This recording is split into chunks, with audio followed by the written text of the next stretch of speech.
विराट जी, आपका तो नाम भी विराट और काम भी विराट। नमस्कार आप सर। दुबई में से आज समय निकाला और वहाँ तो ये खेल आपका बड़ा तनावपूर्ण रहता है। उसमें भी आपने और अपनी भाग-दौड़ भरी ज़िंदगी में अभी जो फ़िटनेस रूटीन फ़ॉलो करते हैं, मैं ज़रूर चाहूँगा, देश भी जानना चाहेगा क्योंकि नौजवान आपको आपकी हर गतिविधि को देखता है। ये आपको कैसे मदद करता है?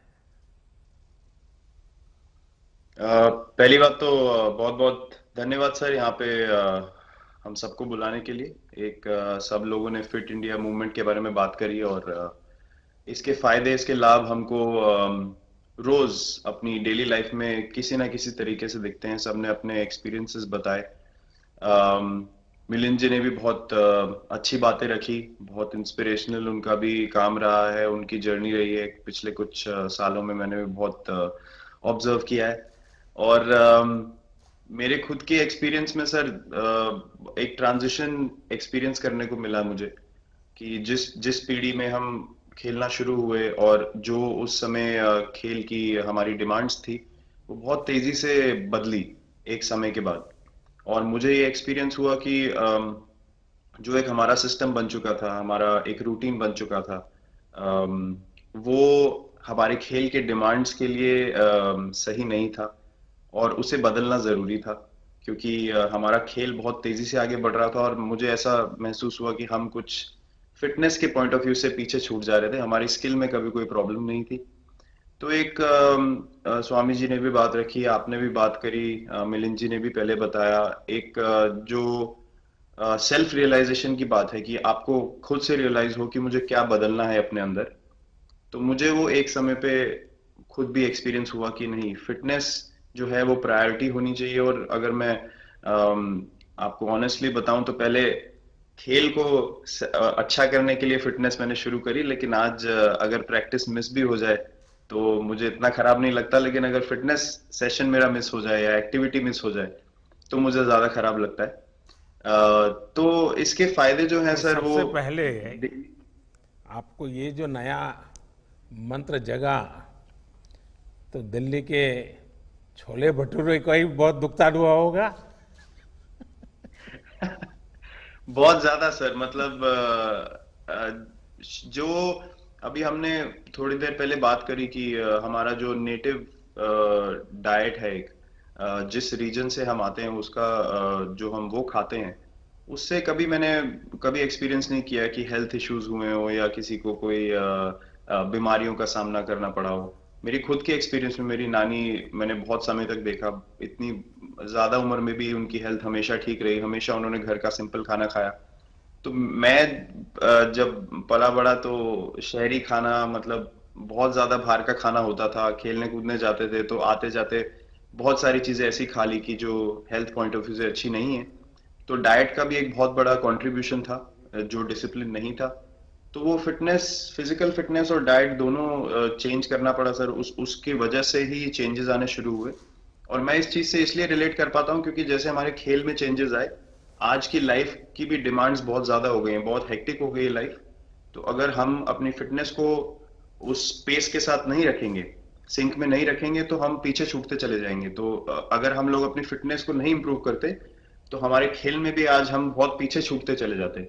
क्योंकि आप सिर्फ अपनी स्किल पे डिपेंड नहीं कर सकते। आपका जो मेंटल स्ट्रेंथ है, वो आपका शरीर कितना तंदुरुस्त है और आपका दिमाग कितना तंदुरुस्त है, उस दोनों का एक कॉम्बिनेशन साथ में चलता है। तो अगर मेरा शरीर सपोर्ट नहीं कर रहा है जो मेरा दिमाग सोच रहा है, तो मैं जो करना चाहता हूँ मैं नहीं कर पाऊंगा। तो आपके मुझे छोटे सामने छोटे कैलोरी चेंजेस। कम करने का भी तो चैलेंज रहता होगा और इतना बड़ा काम करने का भी चैलेंज रहता होगा। उसको कैसे हैंडल करते हैं? सर मैंने अभी जो अपने अनुभव में मैंने ये चीज एक्सपीरियंस करी है वो ये है कि खाने के बीच में समय देना बहुत जरूरी है। हम लोग बहुत बार खाते हैं और फिर बड़ी मील के बाद वो छोटा छोटा खाते चले जाते हैं पूरा दिन। तो वो जो हमारा सिस्टम है, उसको कहीं प्रोसेस करने का मौका ही नहीं मिलता खाने को, और रात तक हम खाते चले जाते हैं। तो मैं जब छोटा भी था तो 11:30 12 बजे डिनर हो रहा है, उसके बाद मीठा खा के एकदम सो गए। कुछ एक्टिविटी नहीं, कुछ उसके बाद वॉक नहीं। तो आई थिंक ये छोटी छोटी चीजें जो है जो बहुत मैटर करती हैं कि आप अपने अंदर के सिस्टम को भी कितना समय दे रहे हैं उस खाने को प्रोसेस करने के लिए जो आप खा रहे हैं। तो उसके लिए अवेयरनेस बहुत जरूरी है कि आप किस वजह से कर रहे हैं। आप अपने आप को ओवरऑल फिट रखने के लिए कर रहे हैं या फिर सिर्फ वेट लॉस के लिए कर रहे हैं, जैसे अभी रुजुता जी ने बोला। तो प्रायोरिटी बहुत जरूरी है अपने दिमाग में कि आप आपकी इंटेंशन ठीक होनी चाहिए, फिर अकॉर्डिंगली आपके रिजल्ट्स भी वैसे ही आएंगे बाहर। मैंने सुना है कि इन दिनों टीम के लिए एक योयो टेस्ट हो रहा है। क्या ये कैप्टन को भी ये योयो टेस्ट करवाना पड़ता है कि आपको छुट्टी होती है? और योयो टेस्ट होता क्या है? क्या क्या क्या करना पड़ता है?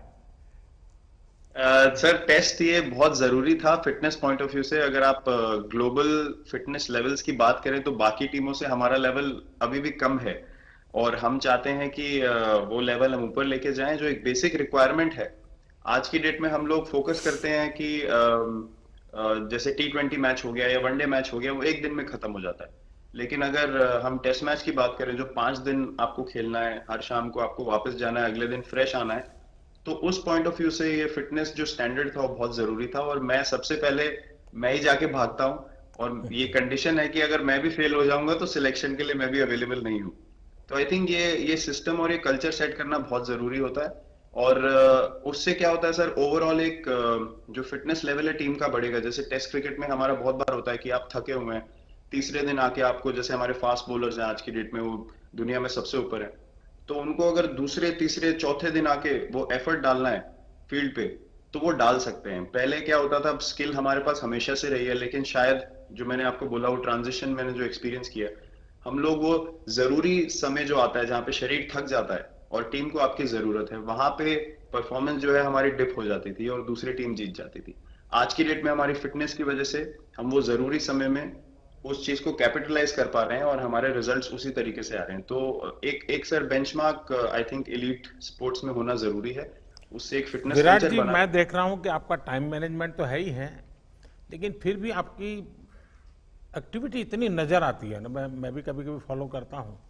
कभी थकान नहीं लगती क्या आपको?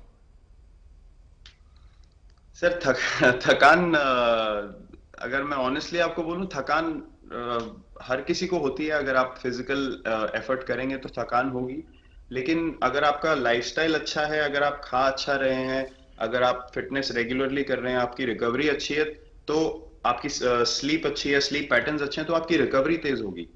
तो अगर मैं थक रहा हूं और 1 मिनट में मैं दोबारा रेडी हो जा रहा हूं, तो वो मेरा प्लस पॉइंट है। तो आई थिंक वो मैंने एक चीज एक्सपीरियंस करी जो बहुत जरूरी हो जाती है। आपका ओवरऑल लाइफस्टाइल कैसा है उसके ऊपर बहुत डिपेंड करता है। विराट जी, बहुत अच्छा लगा मुझे। और मैं आपको, अनुष्का जी को और आपके दोनों के परिवार को निकट भविष्य की शुभ घड़ी के लिए बहुत बहुत शुभकामनाएं देता हूं। धन्यवाद sir, thank you so much.